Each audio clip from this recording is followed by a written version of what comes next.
you that you have to pay for what your parents do. With the debt that they owe you for more than a century, no effort has been made to ensure the past is paid. And Charlie, my granny thought that you should know that you have to pay for what your parents owe. For the pain and the misery, the shame and indignity. I hope you don't find it strange, but I come from my granny change. Hey, sugar to buy. Time for up, Charlie. Yes. Day.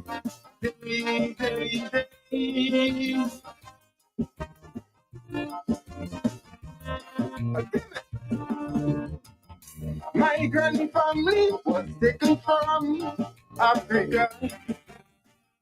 What school is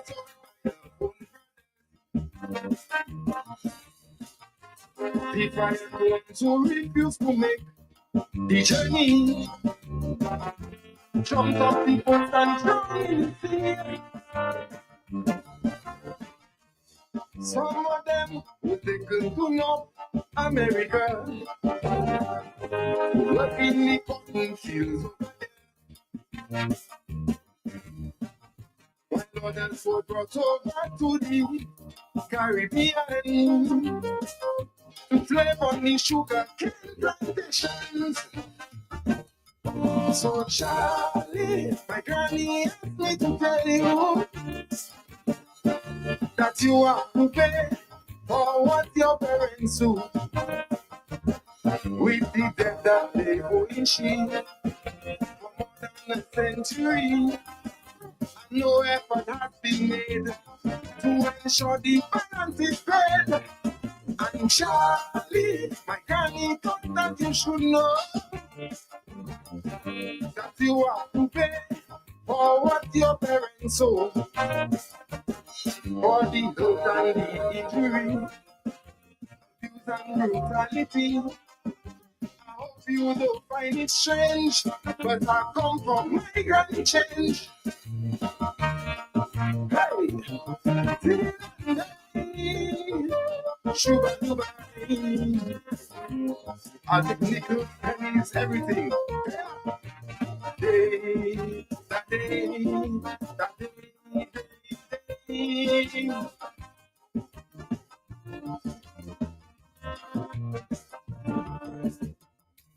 This slave master never ever understand all the plantation. Any brothers who made an attempt to run away when they won't have their lynching and severed limbs are common occurrence. Red and blood with no conscience. All with blood, sweat and no tears on the land. All the profits went back to England. So Charlie, my granny asked me to tell you that you have to pay for what your parents do. With the debt that they owe you for more than a century, no effort has been made to ensure the balance is paid. Good afternoon, Dominica. Good afternoon to you. There's so many things to talk about and so little time. Of course, I just came from the Salsbury community. Yes, I had time to go and see for myself. Yes, the road is still blocked. When I left there, I don't know about now. So a lot of debris in the road there. Traffic can't move from south to north or north to south. And the people of Salsbury seem determined and resolute.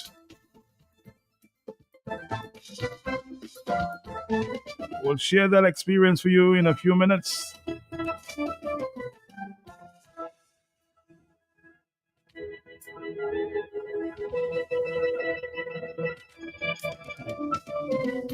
But I want to first share this afternoon the news of the leader of the United Workers' Party celebrating this morning the fact that the CBI case against the government of Dominica is moving forward.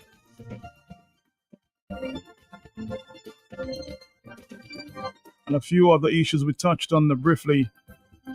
Let's repeat that interview. Good afternoon, Dominica. Stick around. Stick around.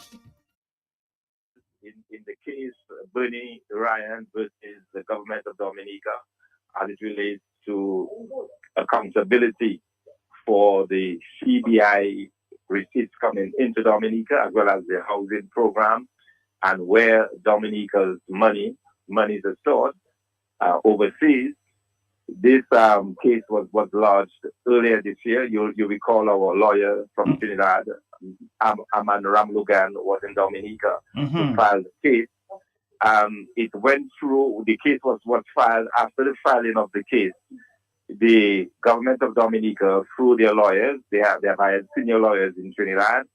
They asked that the matter be struck off. And the two grounds that they argued that the matter should be struck upon was that one, that the judge herself had no jurisdiction to hear the case, and that it should be struck off. And then the other one is that Bernie Ryan himself had no standing. He could not bring a case against the government of Dominica on that matter. Well, both our side and that of the government side, they will to present their arguments before the court, and this morning was the judgment.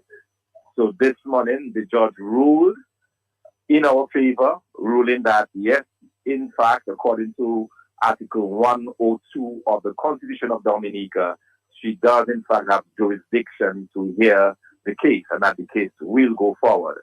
And in addition to that, Bernie Ryan, as a citizen of Dominica, as the chairperson of the United Workers' Party office in St. Joseph, and as someone who is concerned about the state of his constituency, he had every right under the Constitution to bring that case against the government.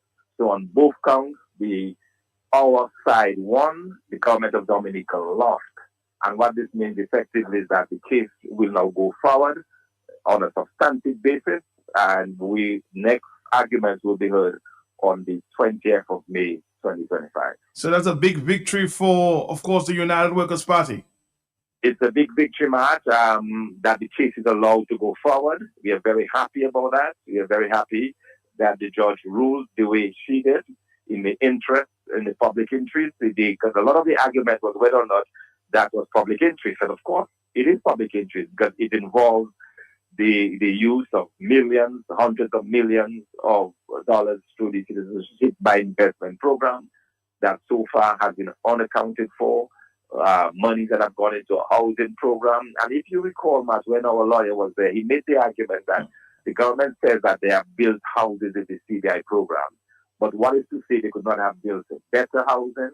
What is to say they could not have built, instead of the couple hundred they have built, they could have built thousands of houses. So all of that information we expect to come out, as well as, and importantly, the accounts where the monies have been held. So a lot of stuff that is been asked for in this, it will now be ventilated before a court of law. So we're very happy about that. And I just want to say a big thank you to the people of Dominica, because they were the ones who made that possible.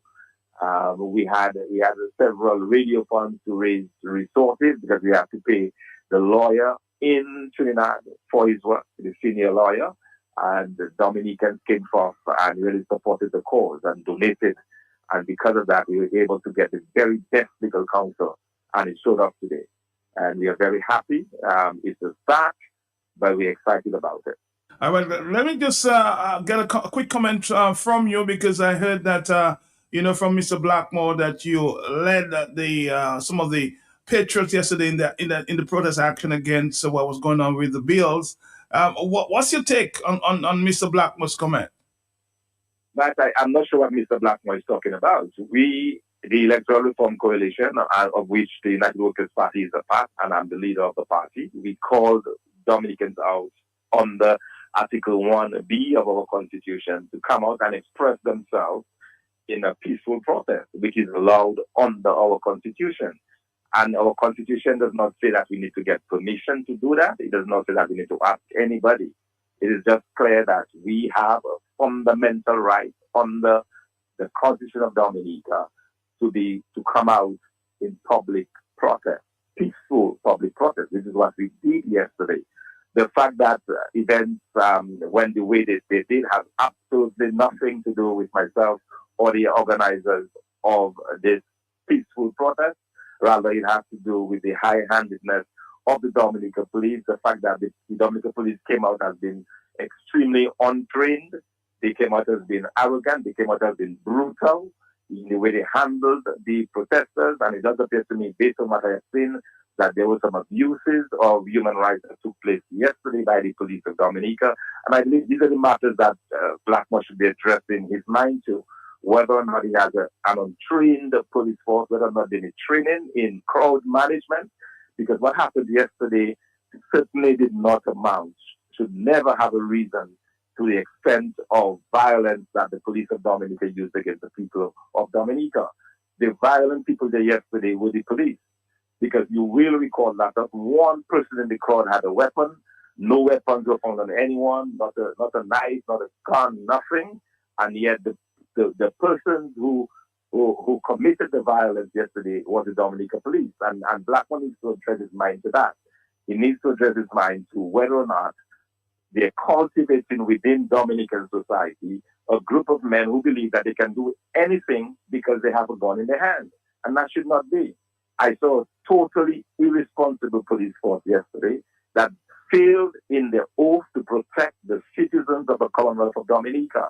And that is my concern. And that's what he should concern himself about. Not that we are doing what we must do as a political party, call people out in peaceful protest. There was some disappointment, Mr. Fontaine, Dr. Fontaine, as it relates to the support of the United Workers' Party and deputy leader and some opposition members there in the House as it relates to the support of the bill. What's your take on that? Matt, I've not had an opportunity to sit down with my deputy leader and discuss in detail.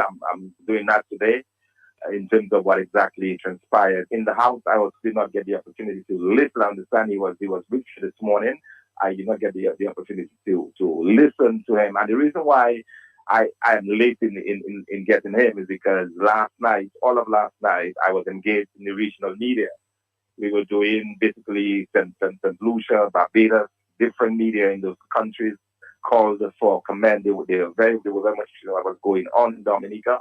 So I basically from 7 o'clock last night up to about 11:30, I was engaged in calls, different media across the Caribbean, explain what went on in Dominica. Lots of concerns. I have not had a chance to speak to my deputy. I will do that later today and get a better sense of exactly what transpired yesterday. But what I did have a chance to do this morning, I listened to what Honorable Parrish was able to deliver in his rebuttal to the law, and I did hear him very clearly express his dissatisfaction with the law. That's what happened with the vote. That I will have to find out from him and discuss that. And once I have a better sense, then we can discuss further. Any quick comments on what is taking place in Salsbury at this point? But I prefer not to comment. Again, I don't know. The only thing that I heard is, as I was coming to the court this morning, I heard a brief intervention by Honorable Spag Jones. I'm not sure what's going on. And I unless I know exactly what is happening, I don't want to go ahead of myself and speak to it. But I'll be happy to once I have the information, once I understand what is going on down there in Salsbury. I saw a big, of course, breaking news as well, saying congratulations to Dr. Fontaine as it relates to the fastest growing economies, and Sudan is right there. Somebody says congratulations to you, Doctor. Can you explain to me what is going on there? Okay, Matt. Well, this is a report from I understand from the World Bank that predicts the countries with the largest growth in 2025. And South Sudan topped that list, number one in the world, above that of the United States, above that of every other country in the world, and by over 200% growth that they expected this year in the economy. And I'm going to have a little hand in it. Obviously, I'm not the only one, but as the key advisor in that area, I was very happy to sit, and I'm very happy that all the hard work that we've been doing over the past years is paying off, notwithstanding the conflict. I mean, it's still a conflict country. Things are deteriorating a little bit as we speak. But I'm happy at least that I could have a hand in helping to bring some respectability to the economy there in South Sudan. All right, Dr. Fontaine, thank you very much again, and congratulations to you, sir. South Sudan. Thanks a lot, Matt. The work continues. The hard work of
Of course, as I indicated to you earlier,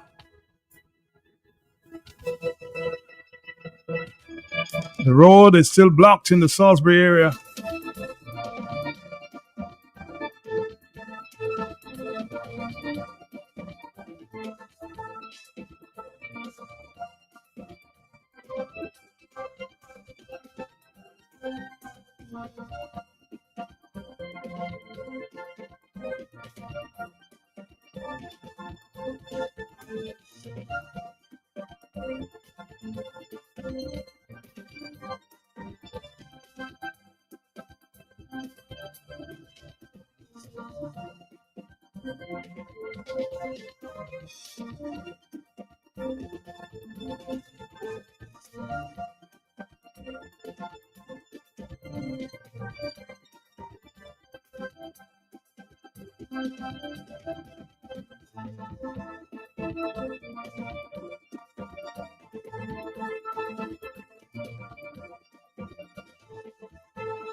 And based on the information I gathered on the ground, the people claim that they're standing with the former power of Hector Sparks John, and unless they get an apology from the security minister, the roads will remain blocked.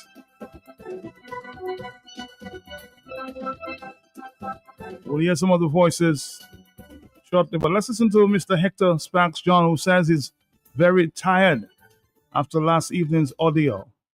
I'm a bit tired because I stayed up for the entire night. You stayed up, you said, for the entire night? Yeah, there was only fell asleep about 5. Mm-hmm. They really traumatized my son when they came in last night about 8:30, banging the door, trying to break into my house. They said that a warrant to search my house at 8:30 in the night. So when I went live on Facebook, they left.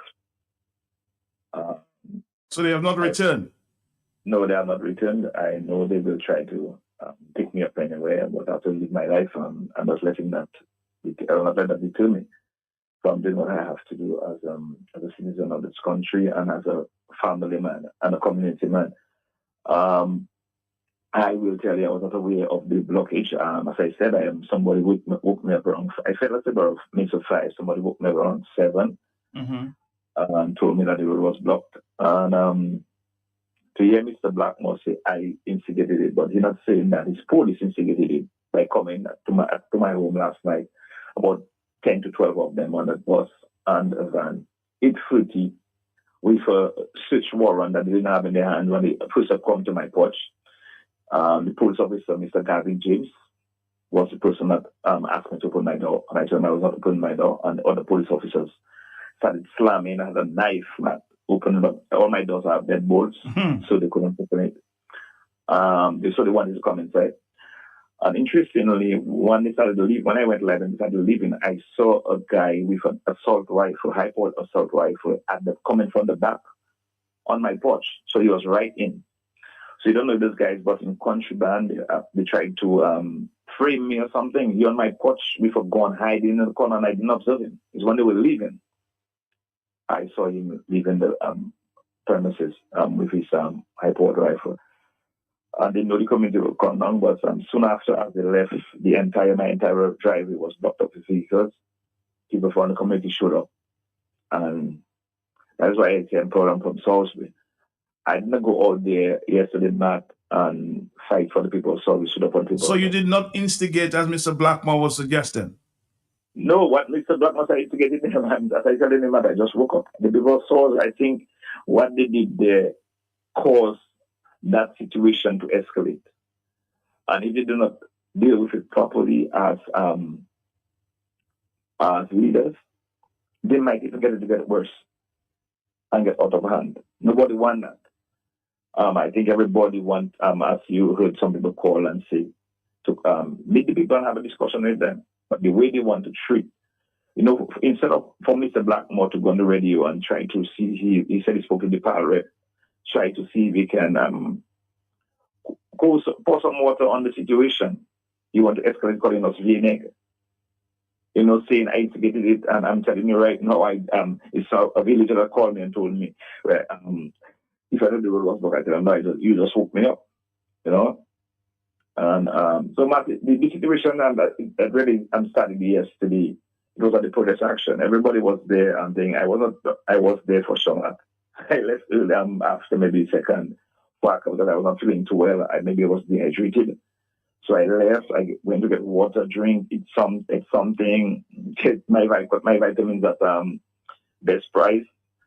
And I stayed on the bus till 5 and I went home. I think what transpired, people went there and spoke their mind, and I think they maybe see me as a target of the scapegoat. So I'm home relaxing. I was advised by my community and other people, stay home and lie low, let them deal with the situation. But I have informed every international human rights organization I know. I've done that.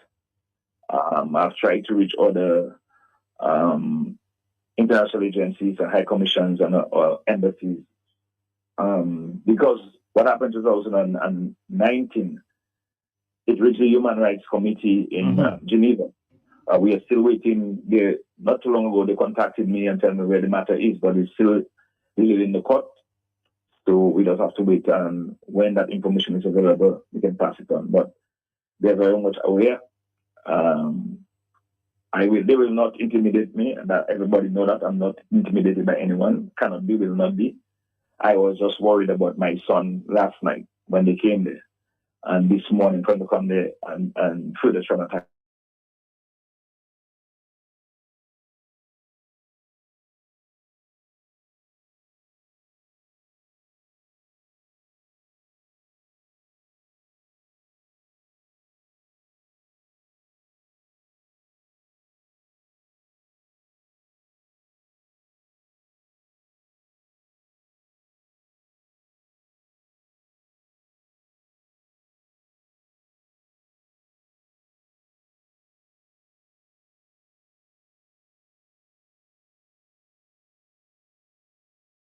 Not compromise. I learned not to compromise in situations where you have your right. You might be the only person in the group or in the crowd that is maybe against the others, but you know when you stand for something, you stand in principle.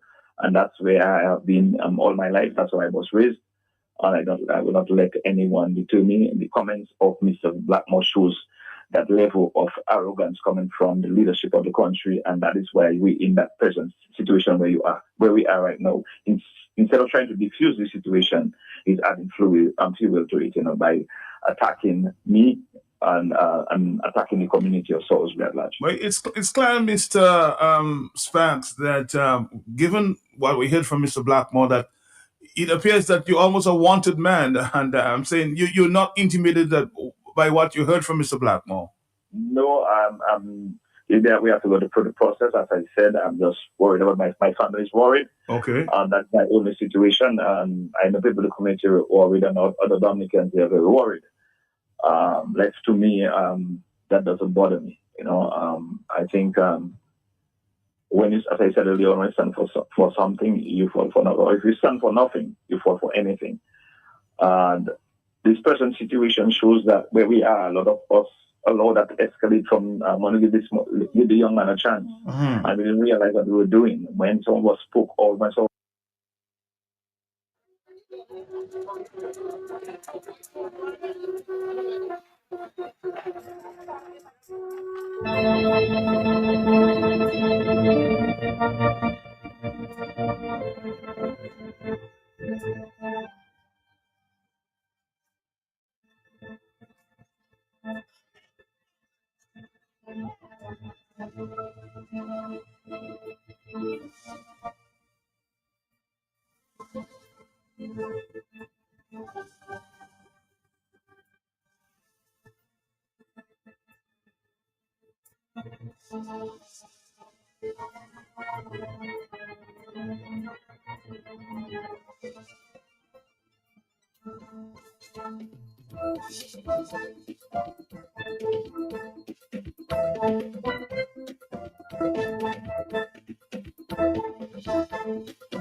Well, the situation is a serious situation now.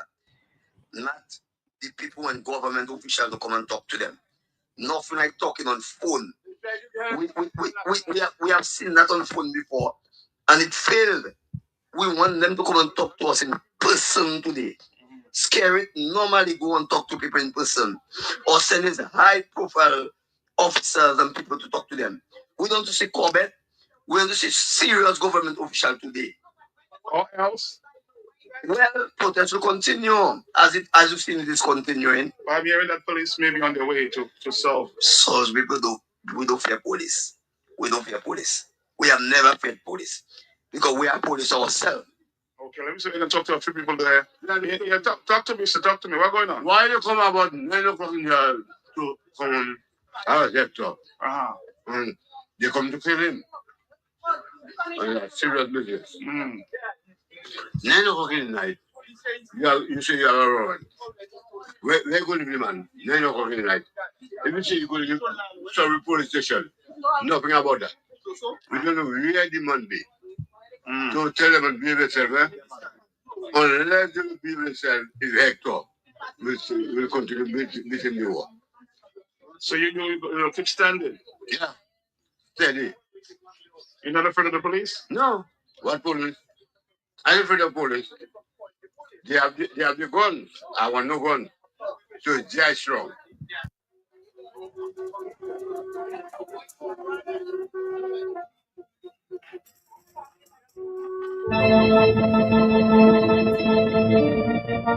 The voices there of the people in Salsbury standing.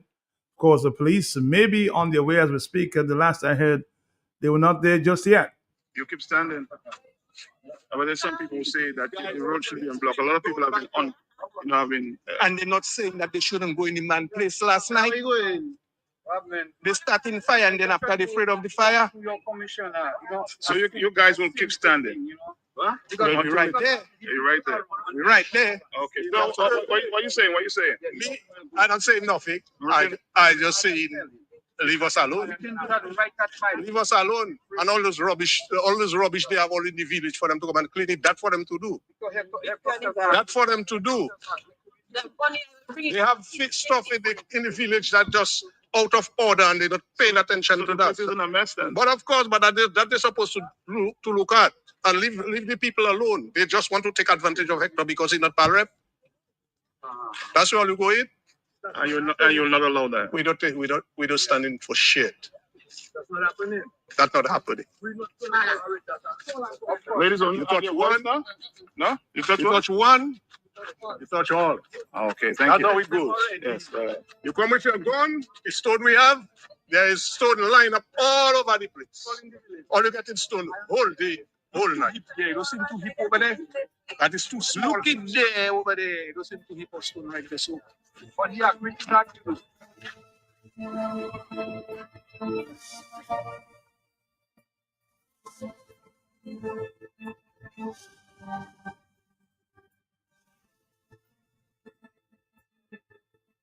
And Councillor Ned also said that they are waiting for the RSS. Councillor Ned. To come here? Why would you want them to come here? Yes, because the RSS caused a lot of death in Salisbury because of respiratory problems with the elderly. And the elderly children, they want to see them, they want to face them, they want to talk to them. We have red snapper for them, we have goat water for them. We just want to talk to them, no problem we're going to give them. So you want the RSS? Yeah, we need the RSS to come here. Come and talk to us. We'll have a nice little meeting with them. Come and talk to us.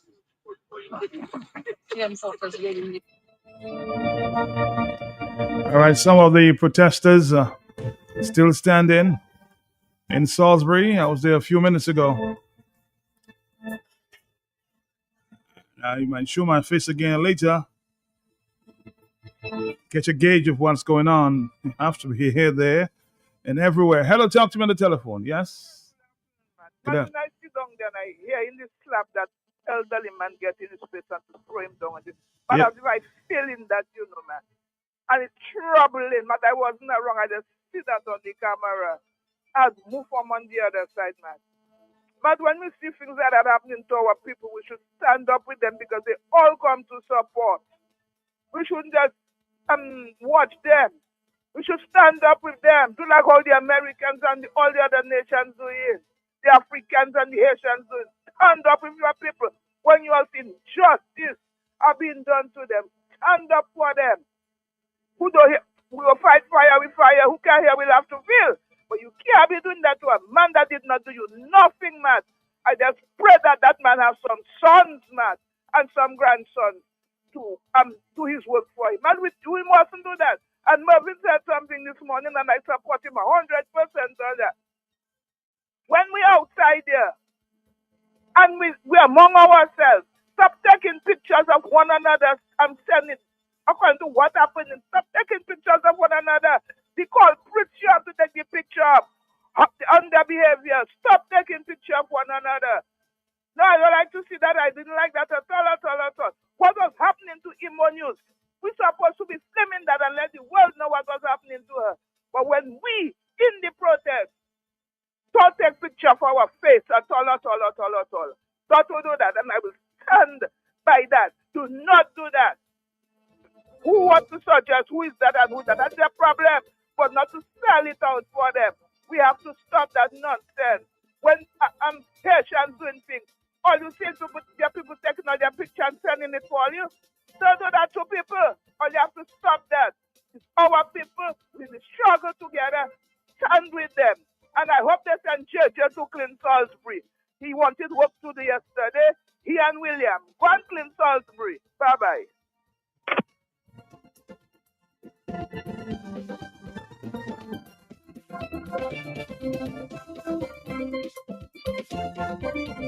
Somebody says that one of those men in Bowie sound like barbecue from Haiti. So he's a barbecue in Salsbury. I'll keep following the developments and bring you more updates as they come along. Hello, talk to me on the telephone, yes? Matt, Yes. let me tell my constituency, my Salsbury, to stand up. That is Salsbury, man. Stand up. And we have barbecue for them. We have goat water for them. Come down. Tell the police officers, come down. Like last night. Wicked. You know why Electoral wasn't in the parliament yesterday? Afraid. No matter how many people you have around it's there. Thank you.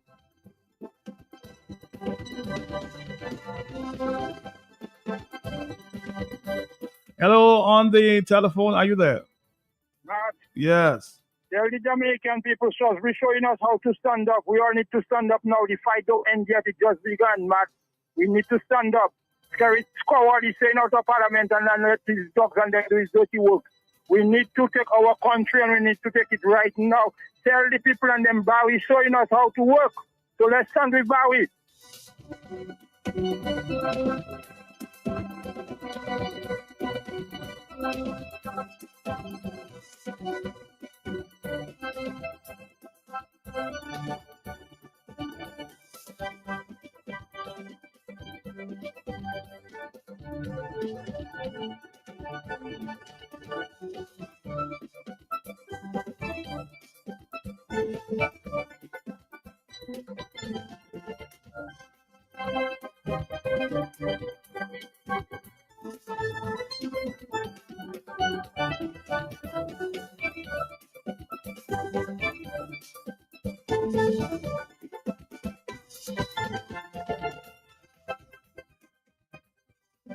Hello, talk to me, yes. Matthew, I have a lot of hustling to do up and down, boy. My pressure on you, boy. Pressure on me, pressure, yes. But I was drinking a little water, yes. I want to agree with what Gugu said there. I really feel the flap, the boy Matthew, man. I really feel for the money. Yeah. I don't know what his family going to do about it, but trust me, it was crucial. But Matt, what I find is, if you are a commander on the ground and you have your troops, and you are the commander, while the commander giving the instruction to the troops to attack, it's like the troops were still reluctant in attacking. And he kept repeating to them, attack, whatever word he used. But while he using the word for them to attack, he himself ducking. He backing up. Exactly. To me, if you're a commander and you're telling your troops to attack, you have to stand firm. So even if a stone comes to you, so to catch that stone and hit it back, but you're telling them to attack and at the same time you shielding. To me, that commander don't make any sense. To me, Matt, it's so I see it. No, Matt, you had a discussion this morning with respect to Mr. Paris. Yes. It's like what we have to understand in Parliament. We have to study a lot of information in Parliament and we have to listen to our people. But you see, Parliament is something, sometimes you pass laws and certain things. And I find our callers sometimes we're too aggressive because sometimes when in Parliament, you cannot just vote no. There are certain things you can leave pass and you can make adjustment to it. Because remember, at the end of the day, you cannot just be voting no in Parliament. There are certain things you have to give and you can take because which you was trying to explain. Mm-hmm. Because right now, Matt, I watching what happening in the House of Senate in America. You have Chuck Schumer, who is experienced. There was a time he was majority leader. That's a certain time he became minority leader. Look now, he go back to the minority leader. And 9 Democrats, including himself, vote with Donald Trump and the Republican to keep the government open. And he's under heavy criticism. But what I'm saying is there are times you give and take. Because remember, he voting to block the government spending. It's going to affect him too. So that's why I say in Parliament, something we don't understand certain things, but there are certain things we have to understand. There are times we have to side with the government and do certain things just for the interest of the country. Thank you, Matt. Thank you very much. I intend to play Mr. Paris again because I've been getting a lot of information. Some of people, some disappointed. Some people say they agree. So let's see. I'll try to play that again sometime. A repeat of Mr. Paris this afternoon there, and we'll get some comments. 449-3095, 449-3096, 449-3097, 616-4257.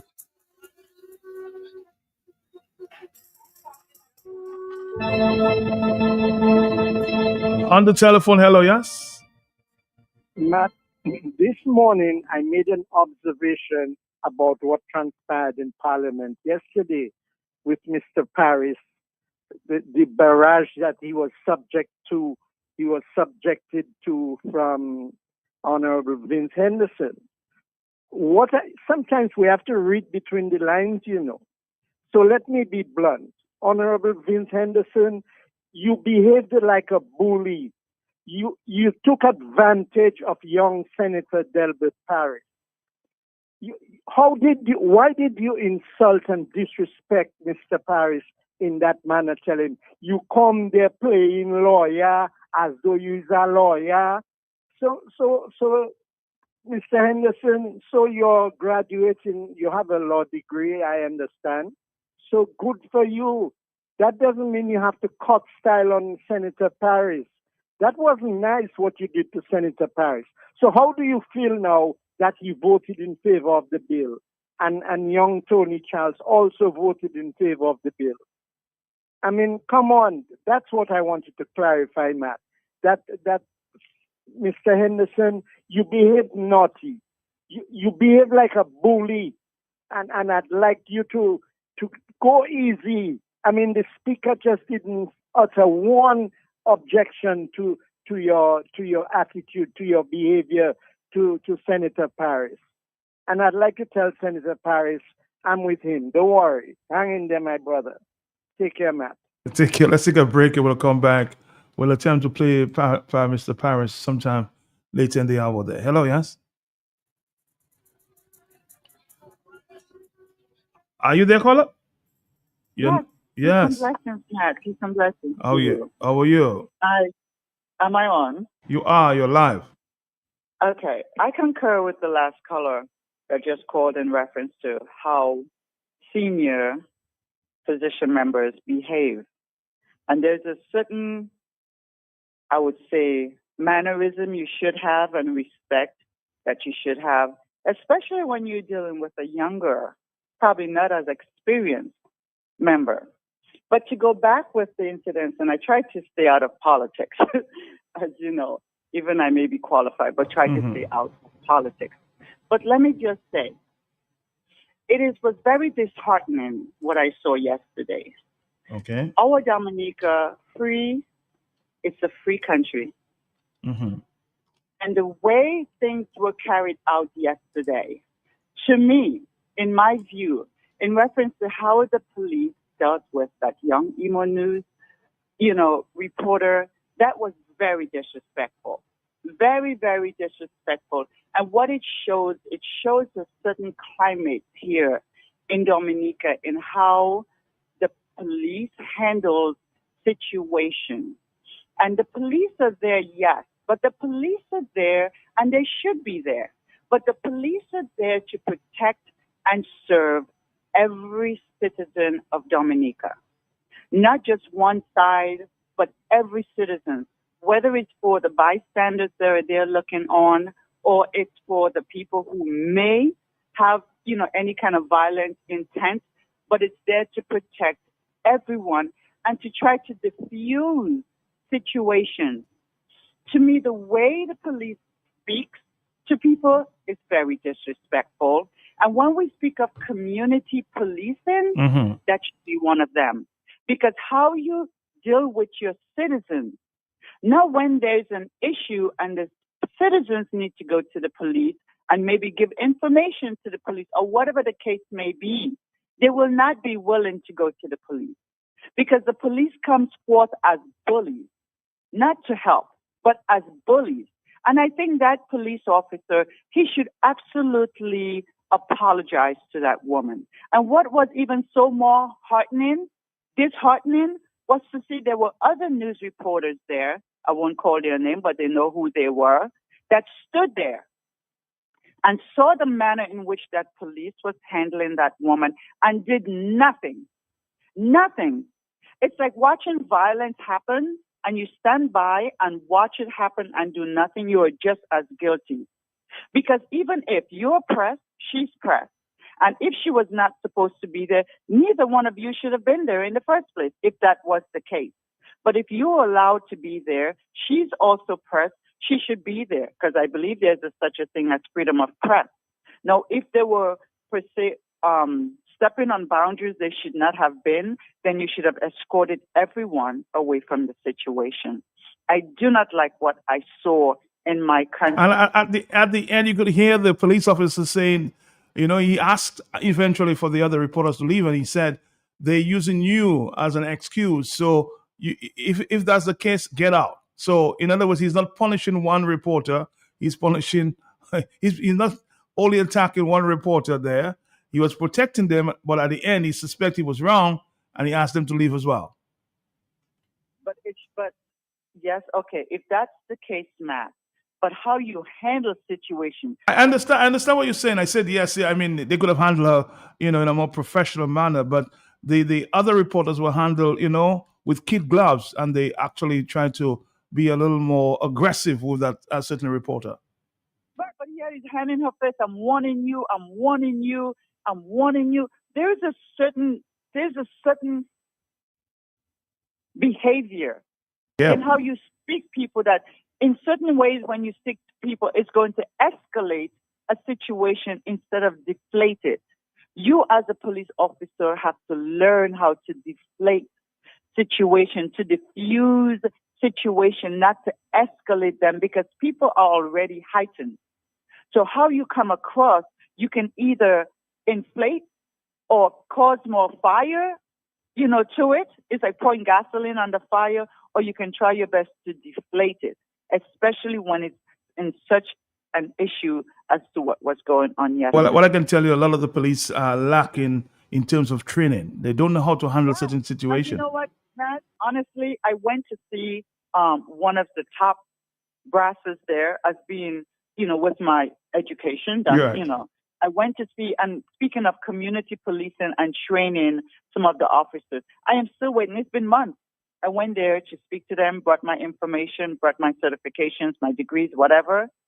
And you say you need someone that has to deal with community policing and all of that. To this day, I'm still waiting. So when they talk about they want qualified people to come and do the job, no, they do not.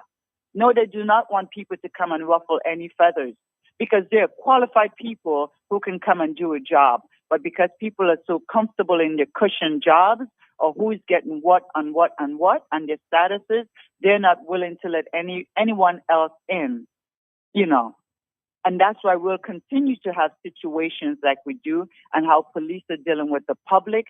And you're not making a pleasant situation in this small Dominica. You're only escalating issues when they should be deflated and dealing with them properly. There should be better training for our officers, especially the new recruits, because we just had a graduating class not too long ago. The new recruits that are in, they need to be trained properly here in Dominica. But trained by who though? Trained by who? Because some of the senior officers behave, in a very depressing manner. Right, and they should leave. They should have a clean house, a clean up house, because these people that are there for how many years are used to that status quo. So now the young recruits are seeing that like it's an okay behavior, and it is not an okay behavior.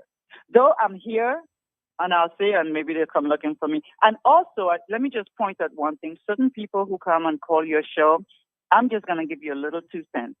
I think certain times, and even when news reporters ask you certain questions, it's a form when you talk about incitement or when you talk about certain things, it's like they're feeding you, let's say in File Lang, they say in Dominica, for you to say certain things on air that now the police is going to come looking for you because you said certain things on air. I would just give a little 2 cents of my advice. Certain things you do not say on the radio because the police will come looking for you and you will be guilty. So when you have a certain things to say, you should be careful how you phrase it when you're speaking to news reporters because it's their job to report whatever you're saying and stuff are recorded that they can play back and say, you did say that. So I'm just going to give you a little advice. All right, caller. Thank you very much. Let's listen and thank you always for your advice. Let's listen to this situation as it existed there yesterday. Let's see if we can get that. Yes, coming up. Something is not happening here. Let's hold on.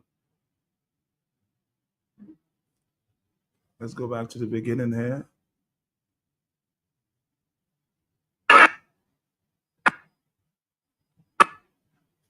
Oh, this is let's see.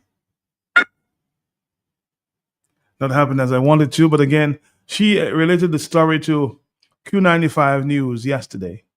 My name is Anna Benjamin, and I work for Emo News. This morning, I'm dressed in my bright yellow Max Emo News shirt. The logo is on my right side. I have a long tripod in my hand and a camera. I've been there from since morning. When nobody was there, I was there. So the police recognize me and they know me.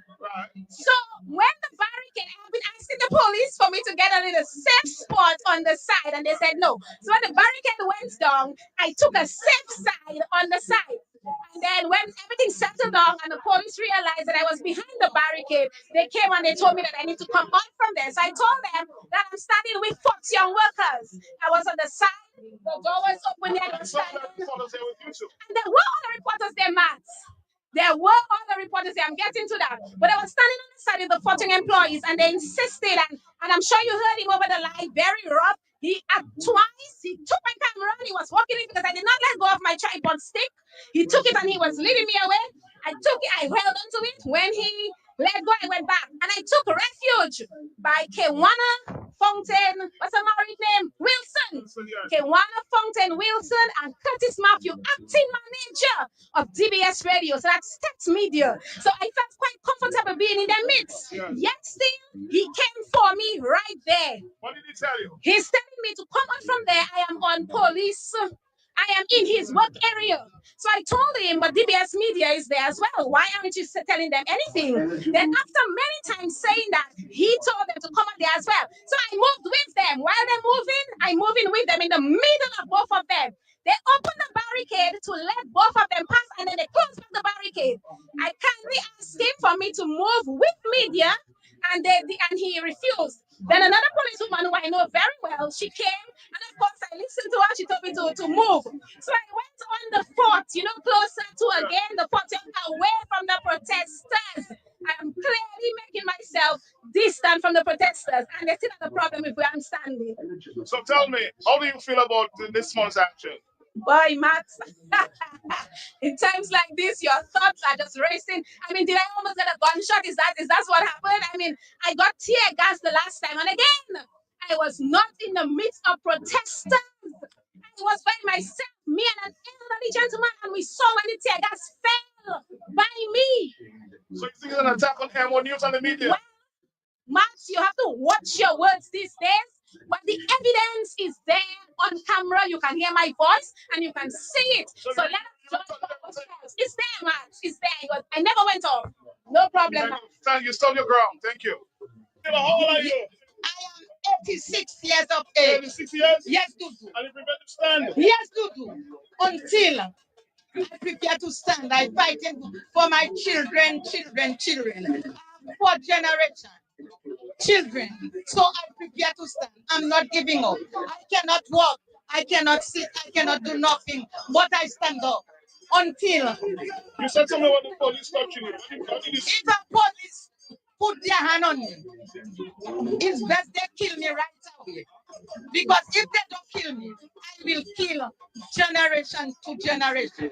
If they don't kill me, but so if they're killing me, kill me right away. Don't let me rise up. Don't let me rise up. Okay, man? Right. Okay, I'm fighting for my children. I have 16 grandchildren. 16 grandchildren. I have 12 great grand. Right? So I'm fighting for them. They cannot fight. So I'm fighting for them. And let the police put their hand on me. They will see. Kill me. Don't let me rise. You're supposed to call. Oh yes, I'm here standing with my people. I'm right on the front line, as you can see. I'm standing with my people and for my people. Do not move. Oh no. The policemen are just like us. Lokala is here, Emo is up there, and I'm in the crowd. I'm standing with you, Matt Pelty, right here in Dominica, right here. What do you call this place again? The roundabout. The roundabout. So this is Ronnie Matthew, and I'm standing. All right, Dominica, you're power up. Supporting the bill. Who is my pal?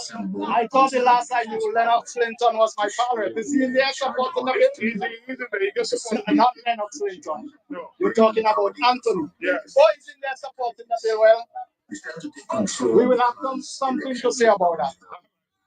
Thank you. Bro. How are you, man? Great. I standing because the system that we need to get rid of it. That system has been there for too long. We're not their wives, neither their husbands. So we need to get rid of them. They haven't been developing the people. They're developing themselves. They're enriching themselves, brother. So that's not representation of the people. What's your take on what's going on here, my brother? You're fighting for country. Fighting for country. Yeah, man, not red and not green and not blue. One red and one green.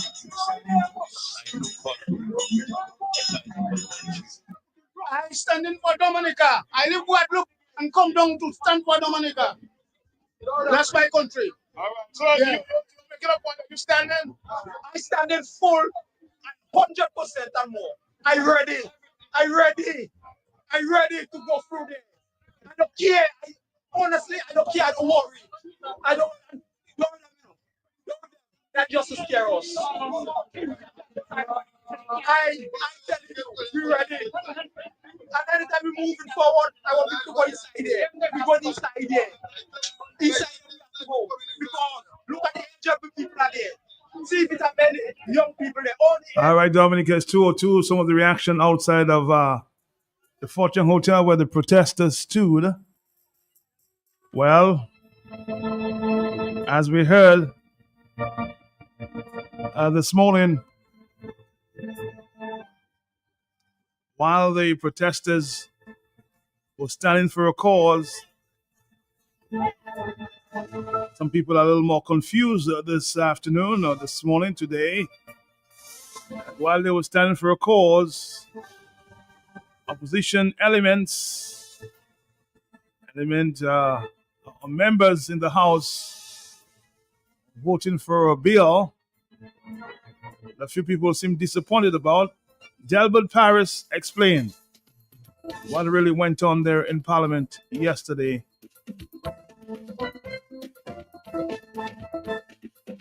Yesterday morning. Delbert. We have a good enough relationship, you can just shout me. Well, my thanks for the opportunity. Thanks for having me on. Yesterday was an interesting day. We went to Parliament yesterday, and we, as everybody knows, we had to discuss the three bills. Obviously, they were discussed separately as they're three. While they're under the same umbrella of electoral reform, they're three separate bills. The first one that was dealt with was the Registration of Electors Act.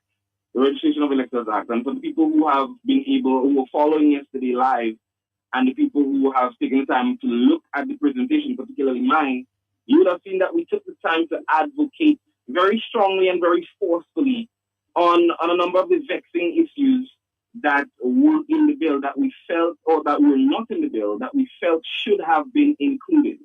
Issues of one of the big ticket ones, the residency.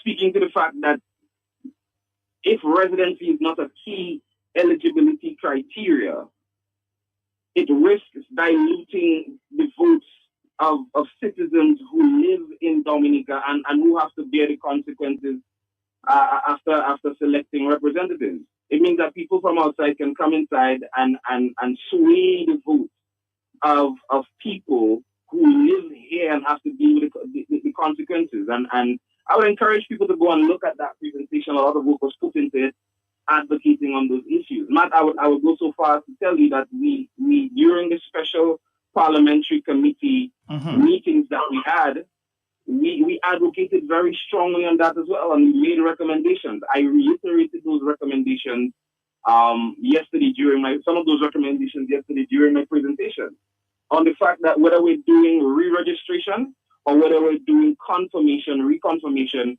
residency has to be a key feature in the eligibility criteria. You have to prove that you have a stake in the game. So we dealt with that, I think, very adequately and very forcefully in the presentation, and during the debate yesterday. For those of you who were watching, there was an attempt to try to silence the voice of the people. If you look at the time span, Matt, they tried to rush the bills through. So much so that members on the other side were reluctant. They didn't even put forward an argument. They didn't even debate. Many of them just tried to rush the thing through. But Matt, we have to look at the rest of the bill.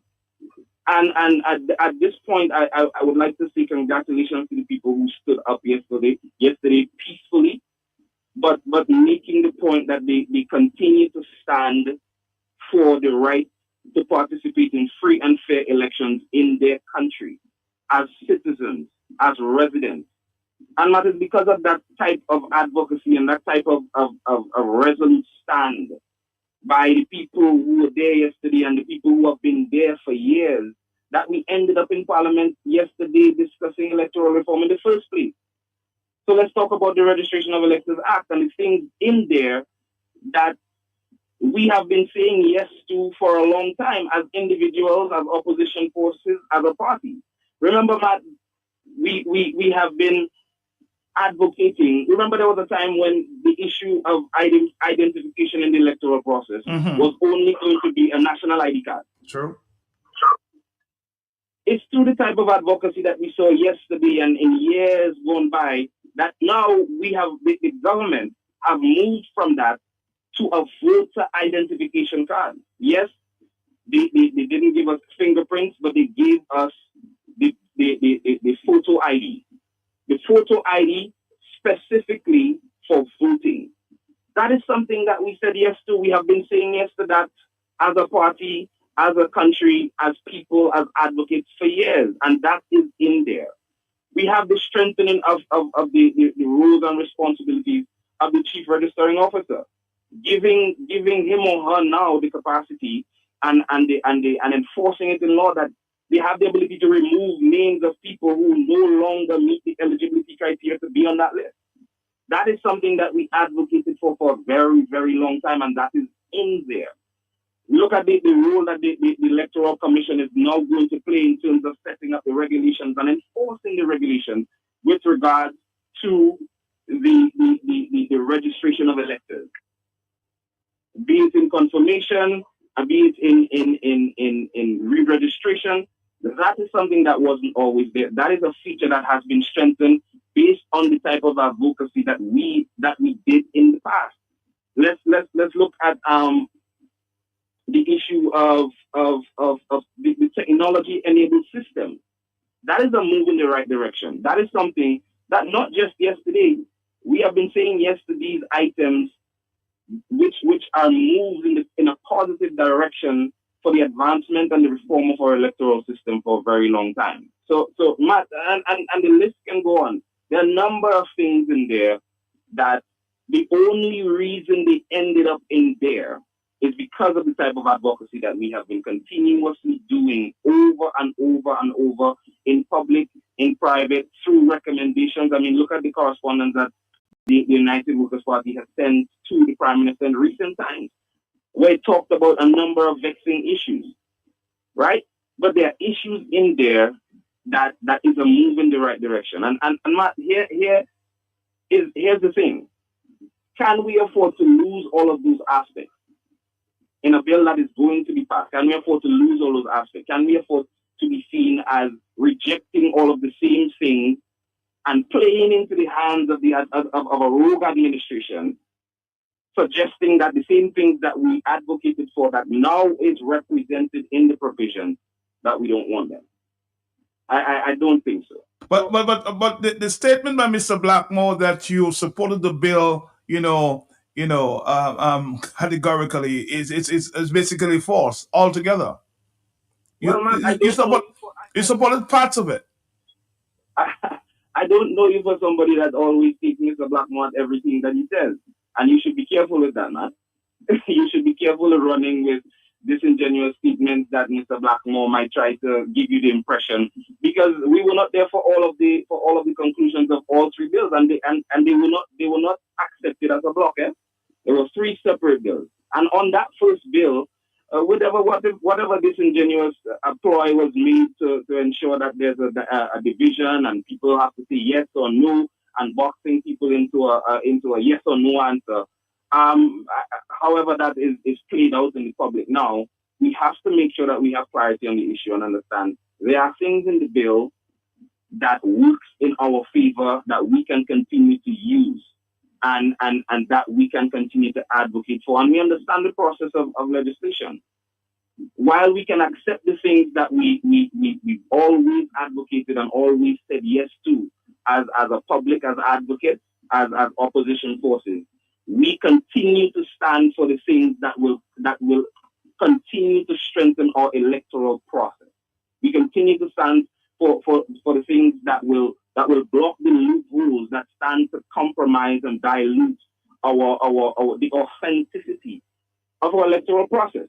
So two separate things can be true at the same time, and it does not in any way dilute or go against what we have been advocating for and standing for the same time. Now, Matt, here's what we have to focus on. What is our approach going forward? What is the new approach that we're going to take? Because, Matt, insanity is defined as trying to do the same things over and over and over and expecting a different result. Our approach now, going forward, is to use the advantages that we have. Go through the bills, look at the legislation, read through the regulations, and ensure that we're holding not just the administration, but the Electoral Commission accountable for enforcing all of those good things that is in the bill. Ensuring that when an election is called, be it snap or whatever the case is, we are ensuring that those good things that are in the bill that we have been saying yes to for a very long time, they are enforced and they are upheld. Ensuring that names that need to be removed from the list are removed, including on the issues based on residency, because that is in the bill, and holding their feet to the fire, making sure that the administration and particularly the Electoral Commission does the work that it's supposed to do on behalf of the people. And Matt, we can do that and should do that while we continue to stand for the rest of the vexing issues and continue to advocate and require and demand the rest accommodation for the rest of the vexing issues that are in the bill. So you're standing with what happened with the, of course, some of the patriots that stood yesterday. You're standing with them at this point. Matt, I am always proud to be associated and to stand with patriots. I resolutely continue to stand, continue to identify, continue to support and empathize with patriots. That is the reason why we were in Parliament yesterday. That is how we got there, because patriots over the years have continued to stand and demand, and that is what we need to continue to do. And we must not fall for the trap of the administration or the police.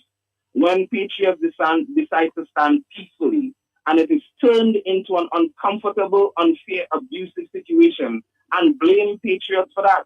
People across the world have the right to stand and demand and advocate for the things that they want. It's government for the people, of the people, by the people. And the way that people continue to demonstrate that is by continuing to stand. So, of course, without a shadow of a doubt. Somebody's asking me to ask you at this point in time, how was the vote done on the bills yesterday? Secret ballots or show of hands? And the second question, how did you vote, yes or no? Somebody's asking me to ask Mr. Paris. Yes. Explain. No, but I just spent half an hour. I suspect the person may have tuned in very late. Yes. I just said I've spent half an hour. But man, so it's three separate bills.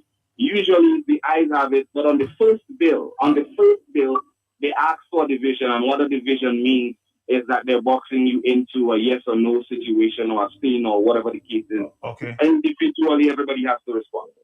All right. Again, Mr. Paris, any final comments before you go? Yes, Matt, of course. Again, I continue to stand with the Patriots of Dominica. We continue to stand for the causes that will continue to give us free and fair elections in our country, ensuring that the voice of the people who have to live with the consequences of selecting representatives are never diluted. But also, Matt, what we have is leanings towards things that we can use in the improvement of our electoral system. Matt, we have to remember that this is not an overnight fight. It has been a long fight. It has been years of advocacy, and it will continue to be a long fight. Matt, we will continue to request and agitate for the amendments that will continue to strengthen our electoral process. Somebody suggesting that you had a choice of maybe abstaining yesterday. What is your response to that? Yes, Matt, we had the chance of walking out as well. We had the chance of not going to Parliament yesterday. We had all of those options. But like I explained to you in the initial thing, Matt, there are things that we have been saying yes to for years. The voter ID cards, the strengthening of the electoral system, the enforcement and the giving buoyancy and more teeth to our electoral commission, ensuring that our chief registering officer has more powers to remove and add names. And Matt, we have to understand, if we've been following the process for a while, we have to understand that amendments are continuously made to the bill.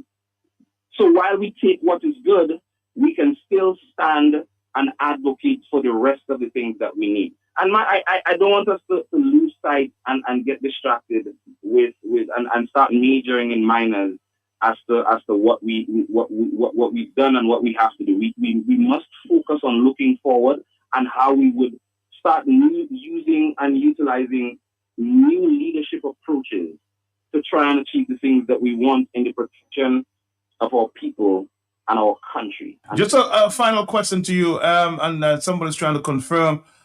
Can you confirm, sir, whether the Prime Minister was in Parliament yesterday? Was he in Parliament? No, he was not there.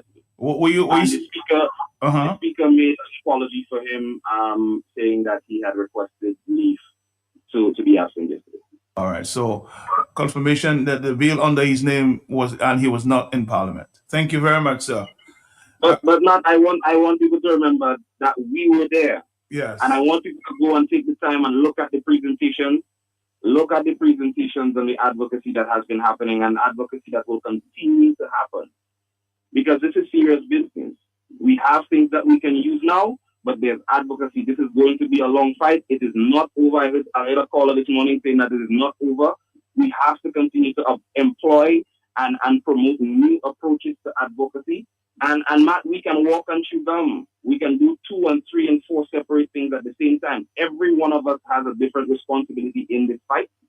And we must continue to support each other. We must continue to employ new leadership approach. We must continue to educate our people and ensure that when we bring people out, there's clarity on issues and give our people the clarity that they continuously need in this fight that we have been in for a long time. And Matt, as leaders, as legislators, as politicians, we have to ensure that we're not just using emotion to address issues of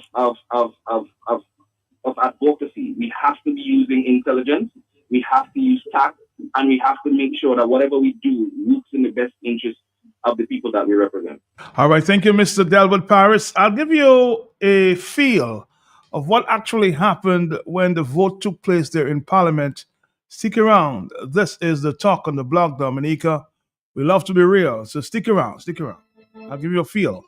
Brings you a new branch right in the heart of Rosal to make things even easier for you to get all the best products we have in stock. Blue Box Rosal on the corner of Hanover Street and Dewey Lane, next to Richard Wholesale, the same block as Western Union. Blue Box Rosal, a farmer's favorite place. New location, Same great products for all your planting needs. We're open Monday to Friday, 8 a.m. to 6 p.m. Saturdays, 8 a.m. to 3 p.m. Call us at 235-3483. Bloombox, your one-stop shop for everything that grows. Let's bloom together.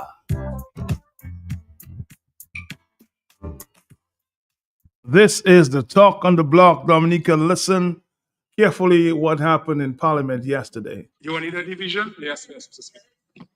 For the interest of transparency, maturity.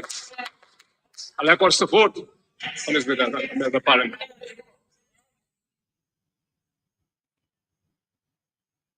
Stick around. Okay. A motion had moved for division. Okay. It had been moved. And secondly, that the division be placed on the record. So let's go now, Mr. James.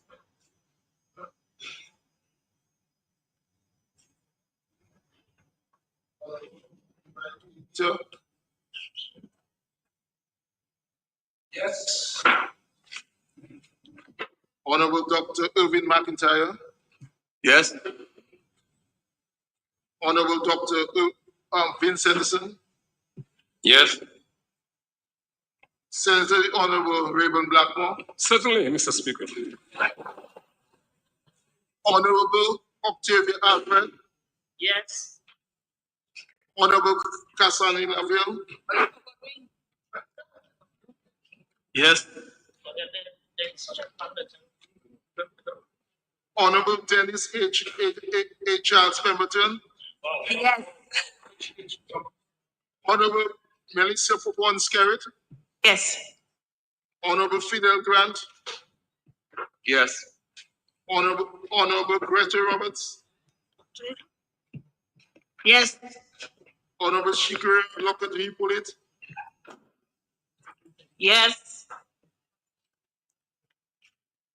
Honorable Miriam Blanchard. Yes. Honorable Julian Defoe. Yes. Honorable Dr. Cassandra Williams. Yes.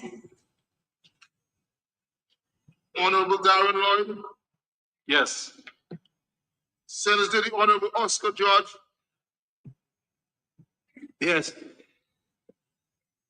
Honorable Fellow William Shepherd. Most definitely. I like to say yes, then not to mix it up, yes or no. Yes. Yeah. Honorable Darren Pinard. Yes. Honorable Lakia Joseph. Yes. Senator the Honorable Philip Roll. Yes. Senator the Honorable Kent Edwards. Yes. Senator the Honorable Dwayne Austin Lockett. Yes. Honorable Roland Royer. Yes.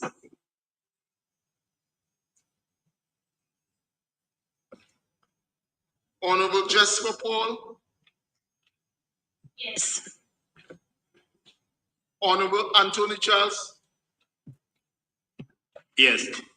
Senator the Honorable Laurie Victor.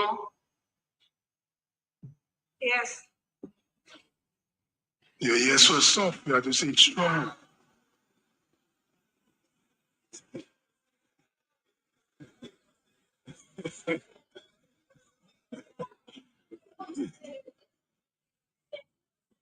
Senator the Honorable Laurie Victor. No, but the House is saying that it's No, she said yes already. It's okay. It's okay. okay. Senator the Honorable Lauren Henderson Reid.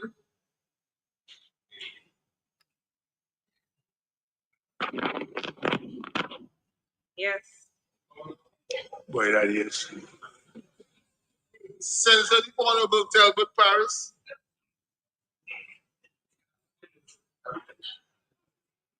Yes.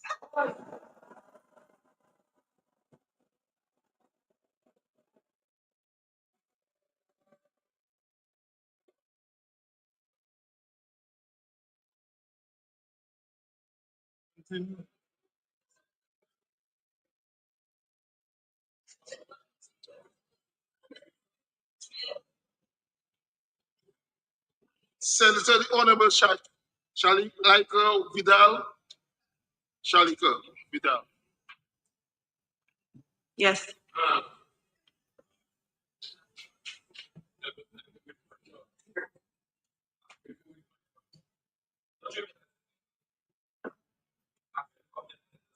The last one, I think.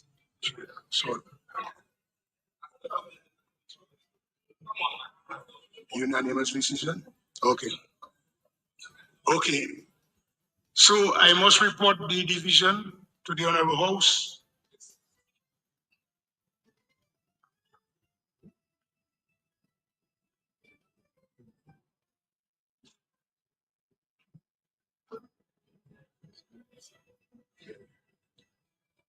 Yes, I must report the division to this Honorable House. In a vote, with the exception of the Honorable Prime Minister, who is asked for permission to be absent, and also the Speaker is not allowed to vote. So that's 2 members. We have a total of unanimous. Oh yeah, and Kosia Fedri. So that is what? That is with 29. Yeah. So we have a unanimous voting taking place of 29.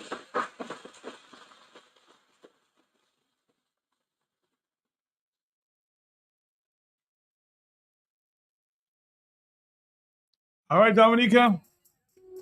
A picture of what happened in Parliament yesterday.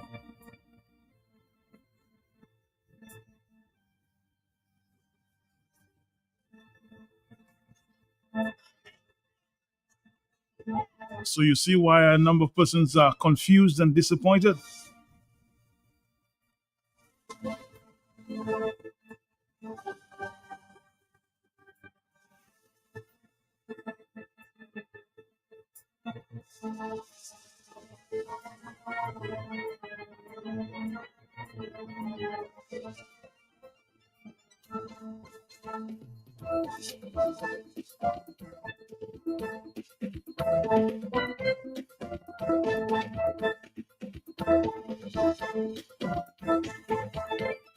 Well, well, well, what a scandal, somebody says.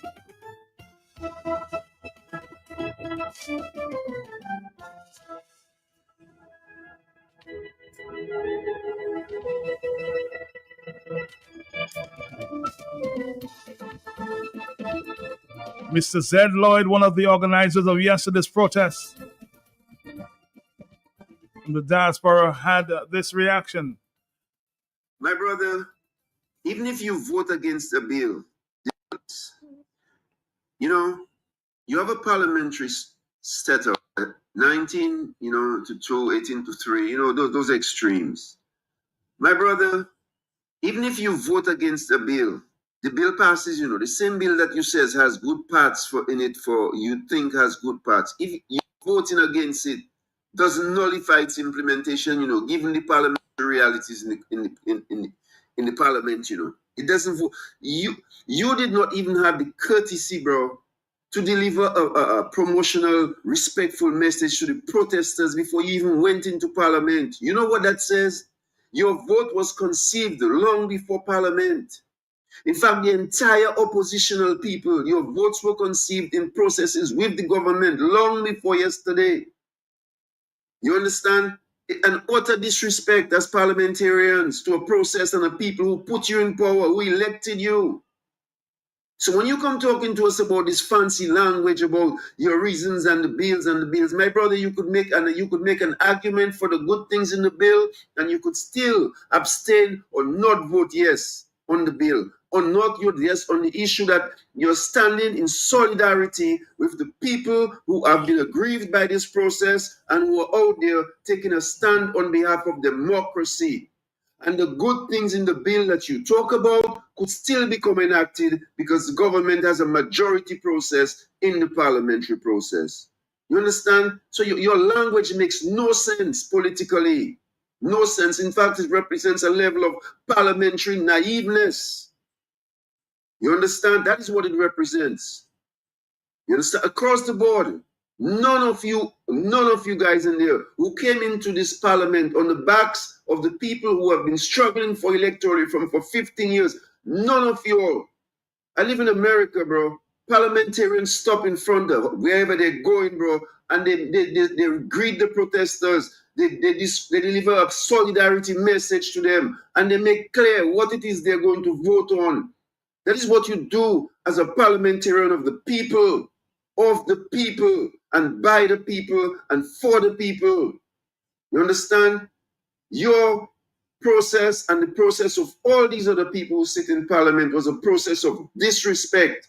You have a right to your vote, but you should declare your vote, especially if it is going to be contravening what the people who have sent you in parliament are standing for. You understand? Your protocol and your process of parliamentary movement yesterday, my brother, was totally disrespectful in parliamentary processes and procedures. Totally disrespectful. And I hope we will find out why it was totally disrespectful. Yeah, I'm very aggrieved by your process, not even by your vote, in the eventual analysis, but by your process that you could not have spoken to not even your parliamentary people, the protesters, the people who were aggrieved, and really let them know why you were going into parliament to say yes to the entirety of this process. Brother Zed Lloyd apparently upset with what took place there yesterday when the entire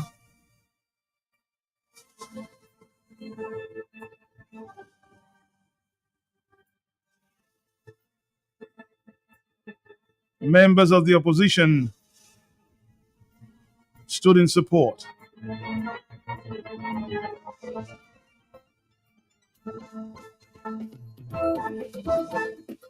I also heard Mr. What's his name, Charles of Mariga. I know.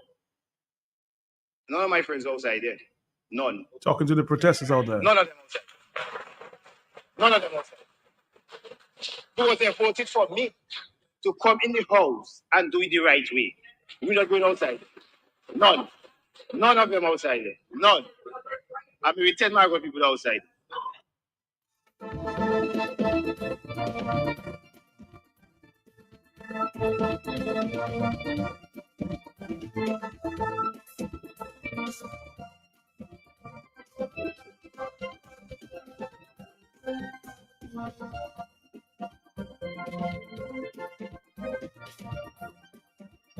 Listen to ASP JJ in action, boy.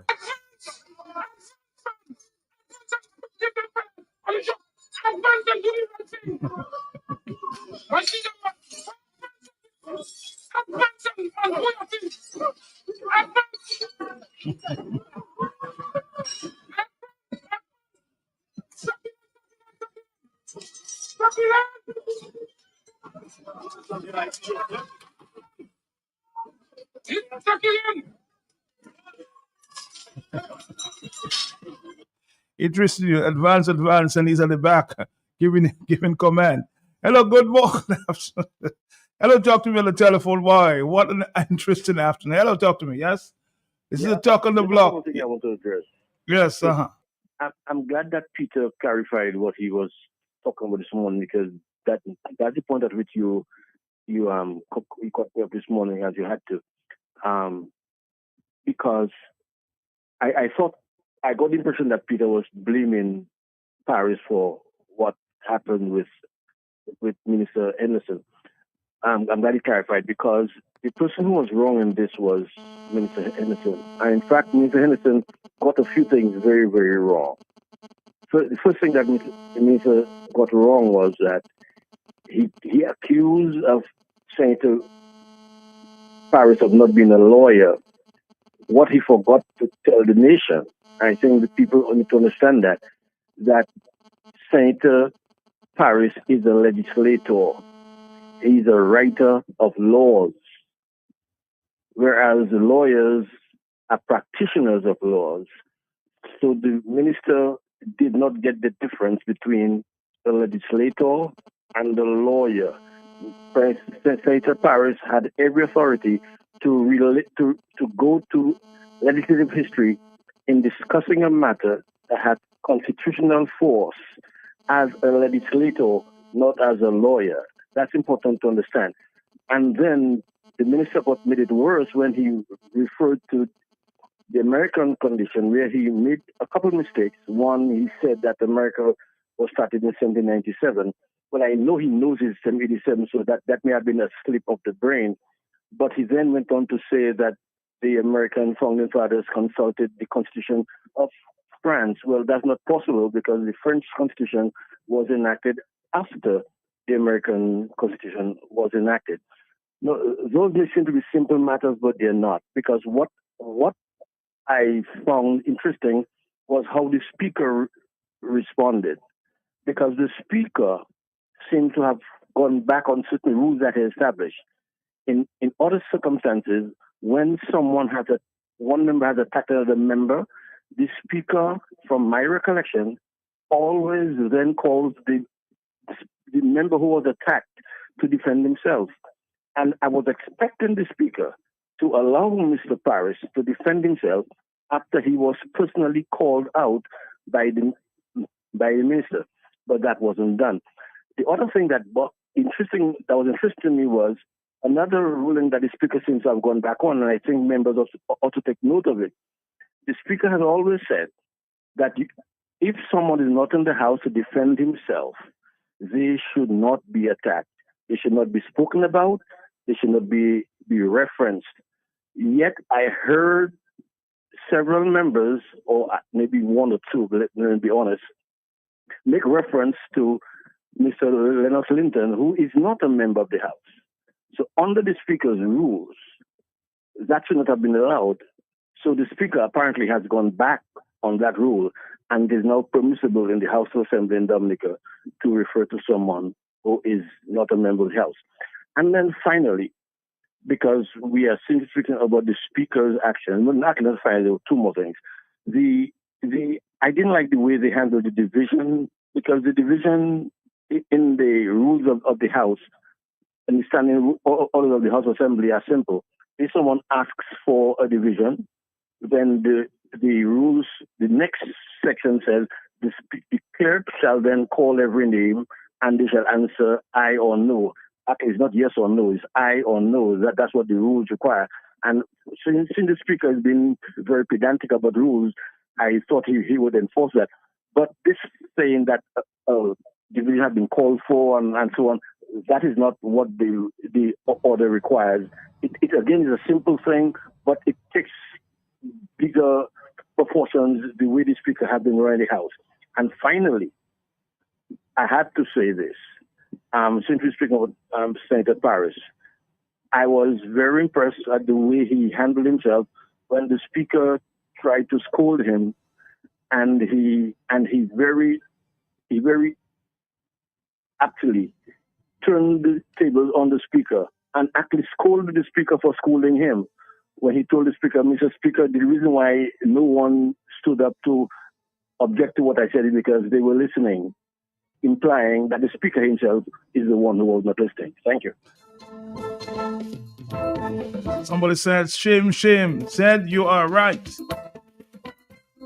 We should call Lennox Boston's Sikiri, meaning Joshua Francis, to ask them for the response. I'm sure in time. Well, it's now 2:35 in the afternoon. This is the Talk on the Block. Hello, yes. Hello, good afternoon, Matt. Good afternoon to you, sir. How are you doing? Matt, I'm saddened, Matt.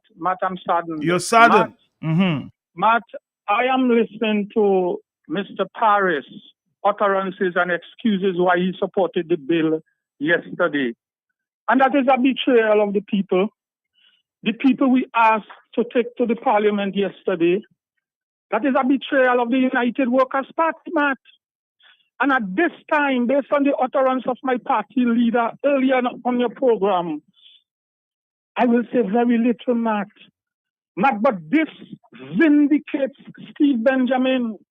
And I said a few weeks ago, utterances suggesting that certain persons have to follow the line, Matt.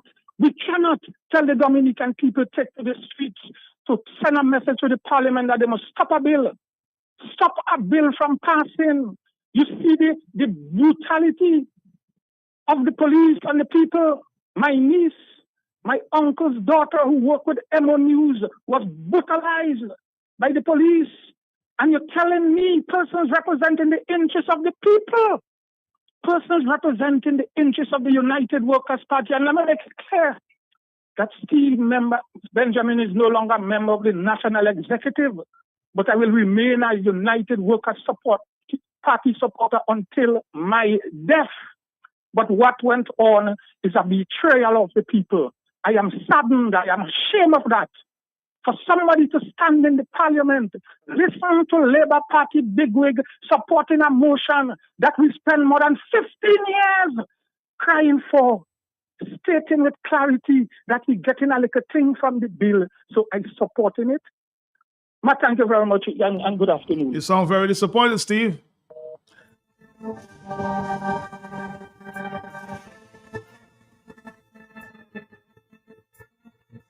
Somebody is asking me to ask Mr. Paris again if he consulted with his party members on the decision that he made supporting the bill wholesale. The 10 Marigold people are not the friends of Anthony Charles? Another question. Wow.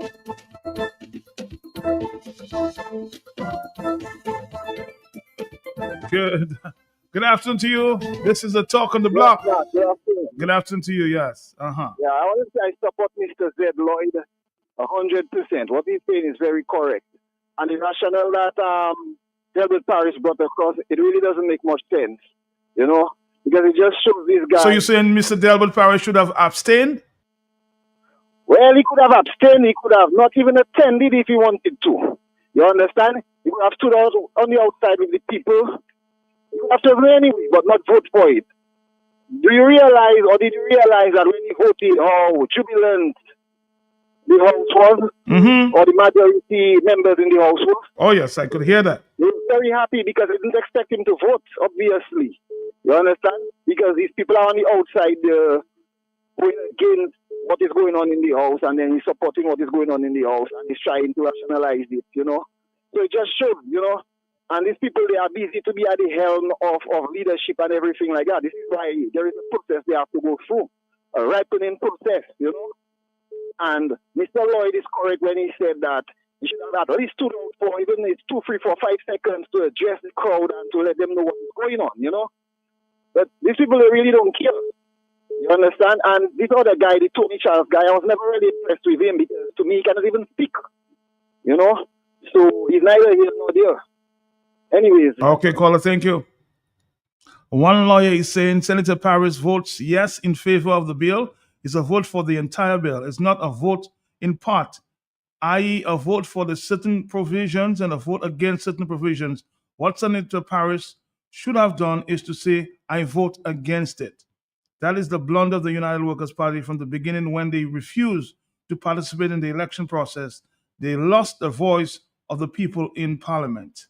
Let's continue here, thus giving the ruling party 100% control in the House of Parliament. You see the domino effect of yesterday. It will continue until another election takes place. I had warned them, I told them in 2022 or thereabout to participate or contest the election to maintain their voice in Parliament. They went against my advice. This is a lawyer speaking there. Hello, talk to me on the telephone, yes?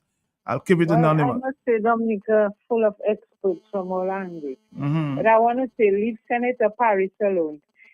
Focus on, see the strategy inside there to embarrass them and to trap them.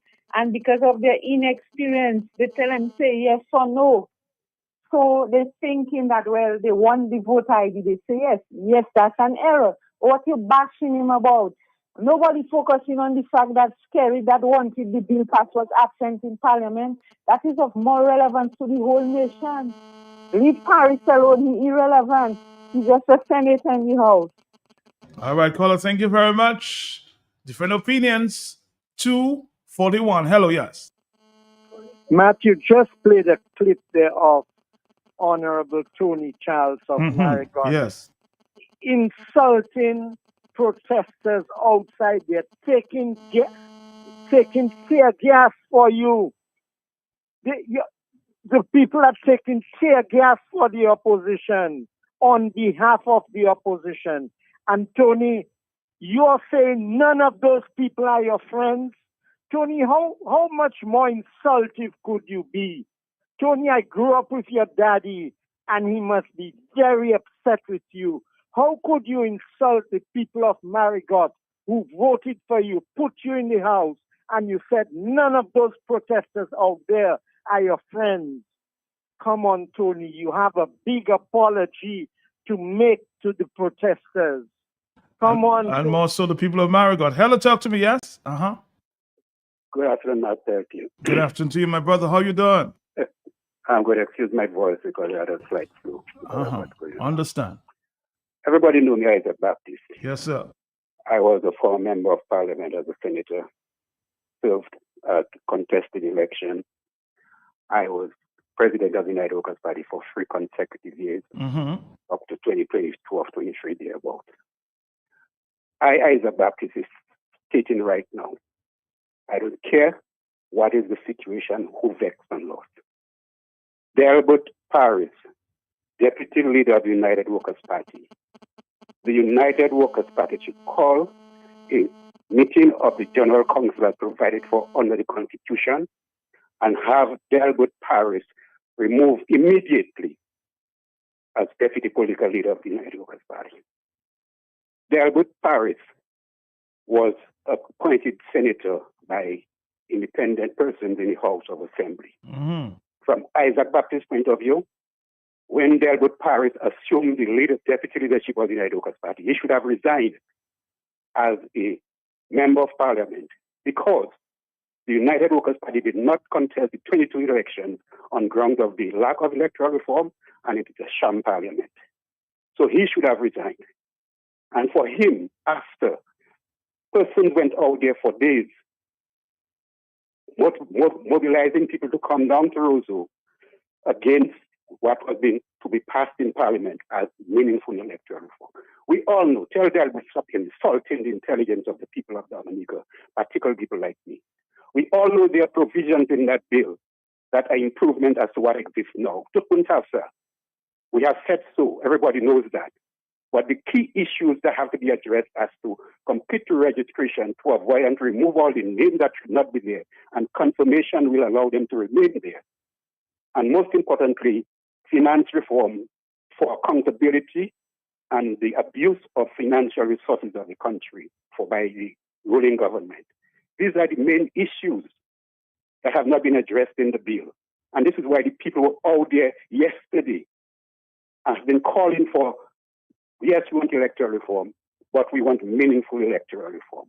And for you, as deputy leader of a party that went all over the country, mobilizing people to come down to Roseau, people are out there taking tear gas in their backside, taking rubber bullets, etc.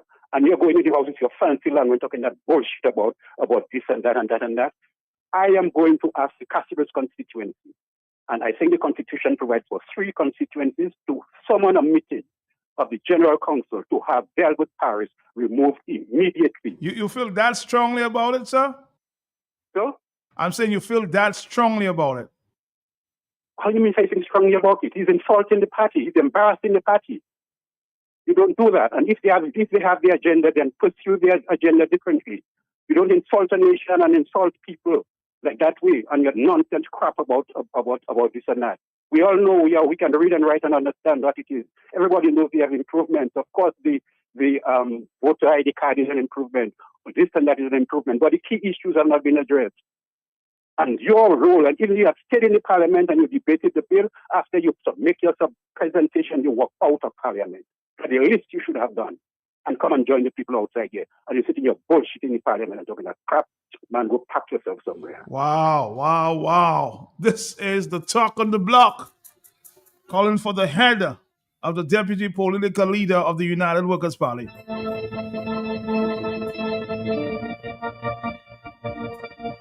Matt, all I can say is thank God Mr. Parrish was not elected as the UWP leader in December.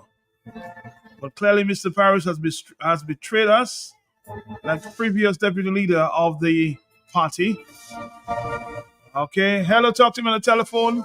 That's a WhatsApp message. Talk to me, yes. Good afternoon, Mark. Good afternoon to you. Not with my little knowledge.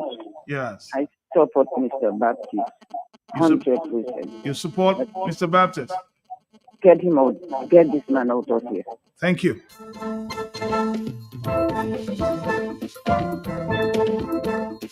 Wow. What an afternoon, huh? I need to take a break, find out what is going on there in Salsbury to report you back to the people.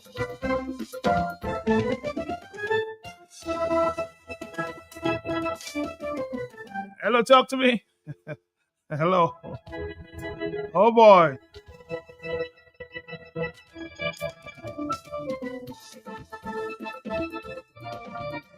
Somebody says that is why workers will remain in the secondary party.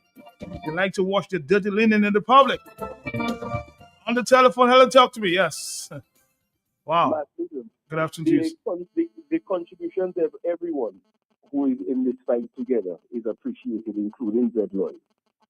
But the immaturity with which we come to the table with these arguments and positions is damning. I would like you to put to your callers, some of your callers, including the pseudo organizer of the protest at which they were not present. Did they spend time reading all sections of that bill, seeing that you are so closely aligned with saying yes or no to certain parts? Did you spend time reading all three bills? Did you spend time listening to Parliament yesterday? Did you spend time listening to the submissions of each member, of Mr. Paris, of Tony, of the members on the government side? And I would beg to prove me wrong that no, they did not. Because if you were to listen to what happened in Parliament and you were to soberly come to the table and understand that you have a legislative duty to go through documents properly and thoroughly and decide how to vote on these things soberly, you cannot tell me that your vote, as Mr. Zed Lloyd would suggest, comes down to the fact that, yes, there were protesters outside. Even the Attorney General, I would remind people like Mr. Lloyd, suggested that this bill, as all bills do, living documents lend themselves to further amendments, discussions, and change, as Mr. Paris also said. But that only happens when you take the time to listen and not speak to respond. You listen to understand and not just speak to respond. The immaturity is glaring. You understand what I'm saying? Mm-hmm. I'm certain Mr. Zed Lloyd, if he does not have a number for Mr. Paris, he can at least get one. And if you claim you're working on the same team and in your estimation, a miscalculation was made in the final vote, although the presentation was exceptional, you can get in contact with him and figure out, listen, this is what happened. This is how I feel about it. Tell me, what was the reasoning behind it? But no, you take to the airwaves to cannibalize. And you know why it is so easy to take to the airwaves and cannibalize? Because much like Steve Benjamin, you have an axe to grind prior to any of this. And you would find reason and measure to grind that axe regardless. I would say again, the immaturity of these contributions are glaring and disappointing. Glaring and disappointing. And at the end of the day, I feel fully comfortable with what I heard. And someone who would take the time and either listen live or re-listen or read the bills, because they're there to be read, right? You don't expect everyone to read them. But those of us who are proponents so closely aligned to the process, take the damn time and read the bills, man. And don't just come and make a fool of yourself because you've been given a voice by Matt Peltier and Q95 to speak loudly. Let me tell you, loud is not intelligent. And Matt, you have a thing that you used to say, it is better to remain as a fool. Thought of as a fool. Thought of as a fool. Mm-hmm. There you go, man. Yes. Have a good afternoon. Good afternoon to you, boy. A lot of experts here in the afternoon. And this.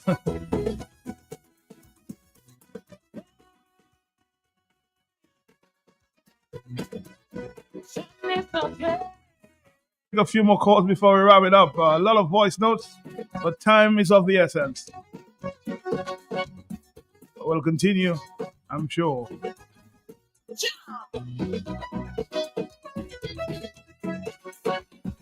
I'm monitoring what's going on in Salsbury. Let me see if we can get an update here. Put on my reading glasses and I'm scrolling through my Facebook page. Facebook used to be about connecting, but now the experts taking center stage. Have me feeling like I'm reading Shakespeare. People and them for long, but the grammar not so strong. Everybody wants to be advisor. They must have an opinion, and you can't tell them they're wrong. Oh, some cannot even plan a party. But advising Mama and DFC, they're experts in then you. Somebody says, man, I agree with Zed. You can have all your degrees in the head, but I have a degree of common sense and understanding. Those in the opposition side should have abstained because too many demands are still missing. Experts in economics, experts in every topic, experts in festival, experts in carnival, experts in every subject. They always know the solution to every problem. They always know about things that don't concern them. They always know somebody give them the wrong name. We should call them Noah or no Bishop or even Noel, because they always know. They always know.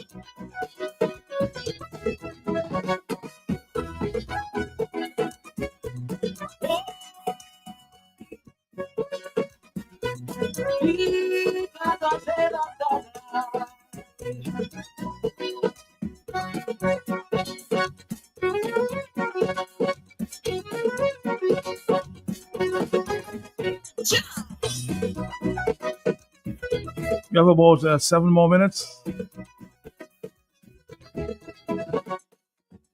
Please make your contribution short. I'm still trying to get an update as to what's. Yes, sir. Tony thought I made me happy. I don't do so much because I let us get talking the truth.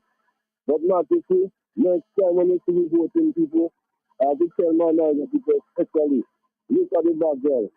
If you say citizens, descendants, they go really do the same shit again. And I think so that I believe I can say, well, there, but I little reason I go, they could have manners and check to the end and then in the party before you do this shit. Bye-bye.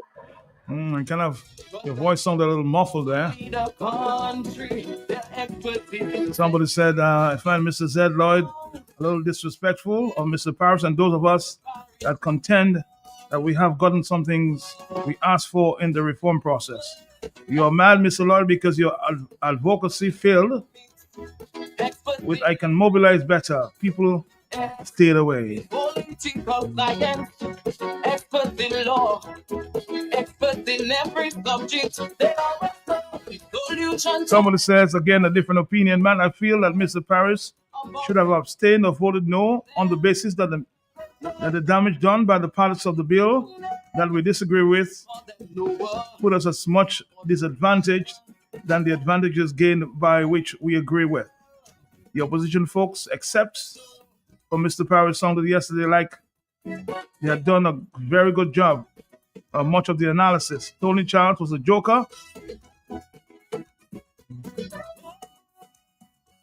And it's time he's packed as a pirate.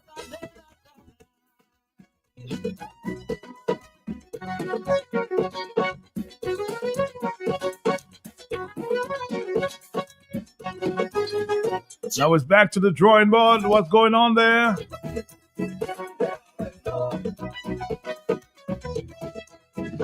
So even talk about carnival season, Master Dominic. Experts in their element. Count on them to be the voice of reason. Somebody's adding, boss. If these haters have an agenda, tell Mr. Bap to stop the hatred and division of the party based on the utterance. Delro was not elected to represent the UWP in Parliament. Leave him alone. Why didn't the leader meet and discuss the bill? Different opinions here, boys. You will surely know when they hit your colleague door. Some cannot even sing a damn beat. but they show who winning the monarchy. I better go and form my own party. A working women's alliance with strictly bold, strong, and solid women. The men seem too weak at this time.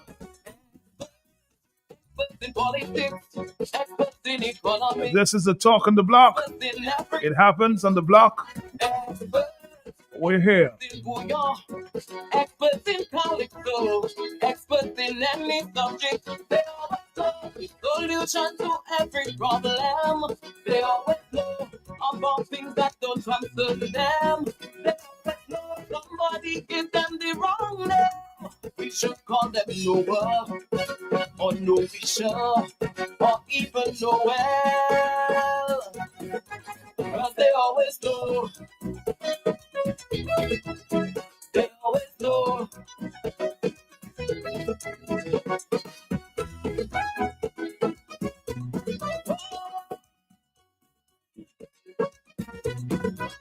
Shining so good.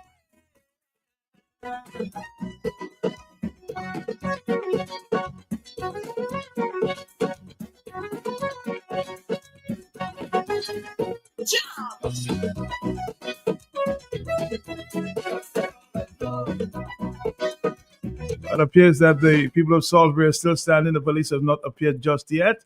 And the people are still asking for Mr. Blackmore to apologize before they remove the barricades.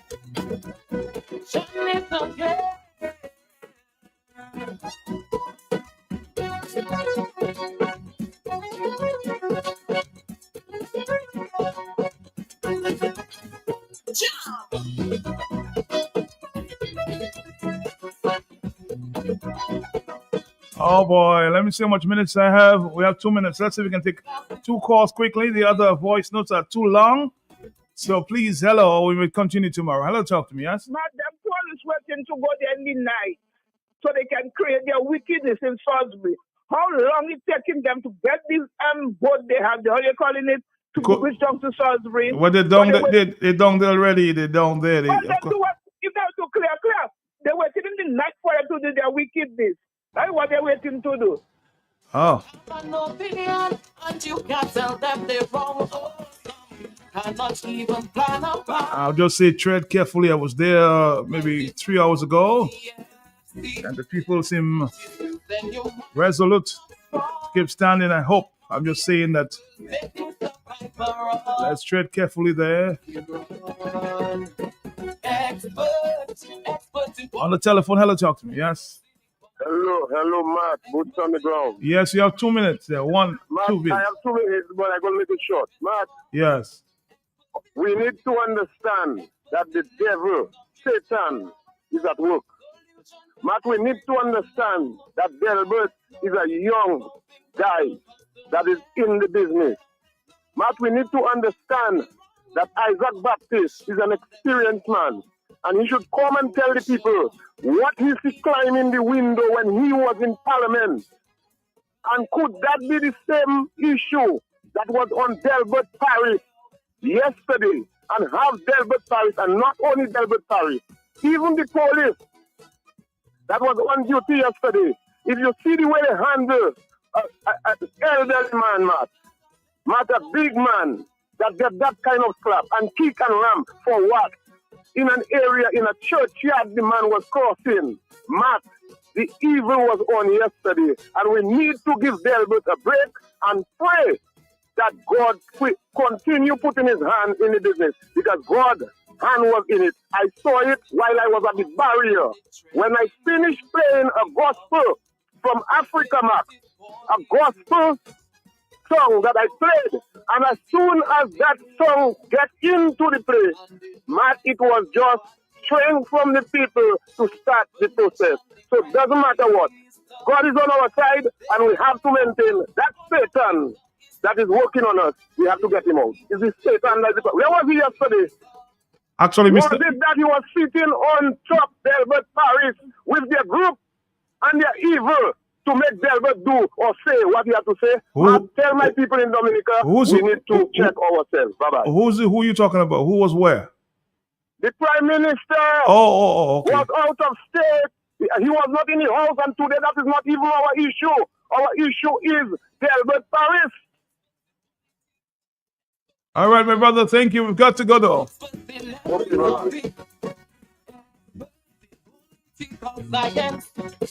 Time for flow.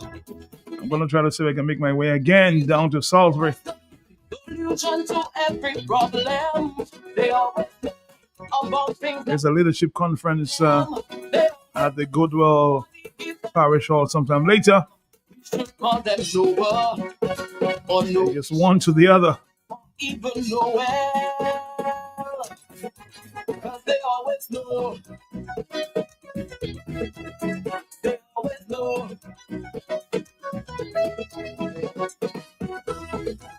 See you around tomorrow, if God is willing. Hello, back to you.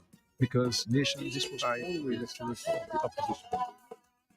I don't think they're ready for me just yet.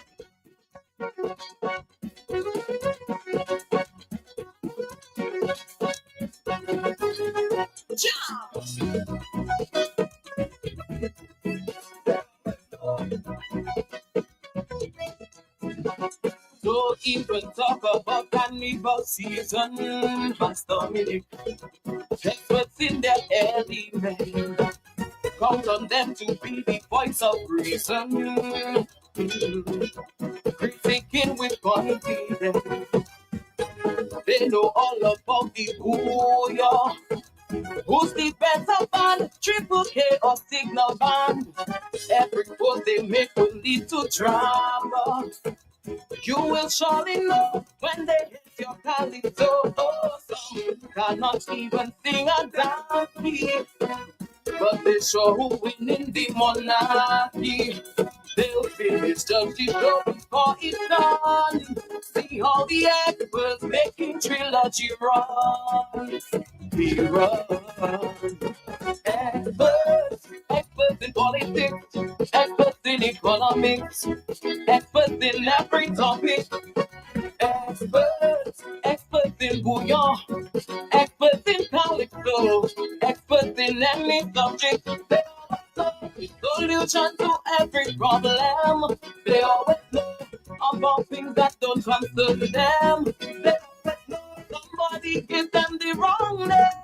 We should call them Noah, or Novisha, or even Noel. But they always know. They always know.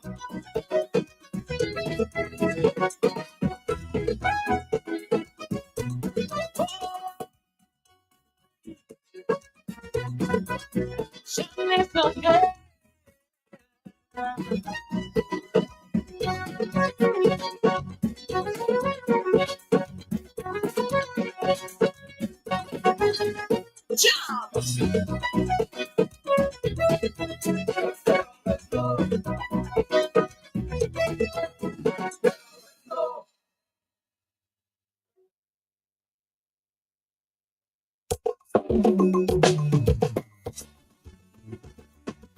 Yes, my people, welcome to the age of technology. We're talking about the AI. A new age, a new time. When it's here, it's here. All those who